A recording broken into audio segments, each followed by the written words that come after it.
नमस्कार, माझे नाव श्रद्धा सचिन भले. मी इयत्ता 6वी शिकत आहे. सध्या जंगलतोड मोठ्या प्रमाणात होत आहे. वनवे लागण्याचे प्रमाणही खूप वाढले आहे. त्यामुळे जंगली प्राणी शेतकऱ्यांच्या शेतात घुसून पिकांची नासाडी करत आहेत. त्यामुळे शेतकऱ्याचे बरेच नुकसान झालेले आहे. धन्यवाद.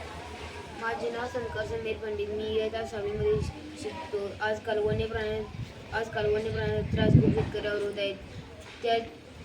त्याच्याकडून खूप पिकांचे नुकसान होत आहे. कोणताही प्राणी शेतात आला किंवा त्या ठिकाणी आला की आम्ही एक यंत्र बनवलेले आहे.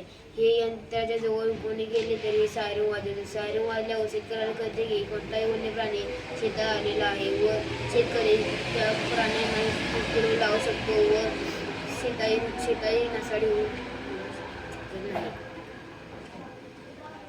नमस्कार, माझे नाव आदित्य किरण पवार.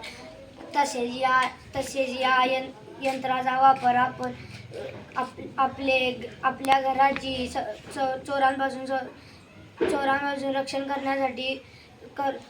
करण्यासाठी वापरू शकतो. रात्री ज्यावेळी घरातील सर्व मंडळी झोपलेली असतात त्यावेळी चोर घराजवळ आला असेल तर सायरन वाजू लागतो. सायरन वाजू लागल्यामुळे घरातील सर्व मंडळी जागी होतात. घरातील सर्व मंडळी जागी झाल्यामुळे चोर चोरी करण्याचे धाडस करू शकत नाही. हे यंत्र बनवण्यासाठी आम्ही प्लाऊड घेतलेला आहे. प्लाऊडला ही पट्टी फिट्ट केलेली आहे. पट्टीच्या खालच्या तळाला 2 बॅटऱ्या तयार केलेल्या आहेत व वरती सायरनचा बॉक्स तयार केलेला आहे व ह्याच्या जवळून कोणताही वन्य प्राणी गेला तर हे सायरन वाजते.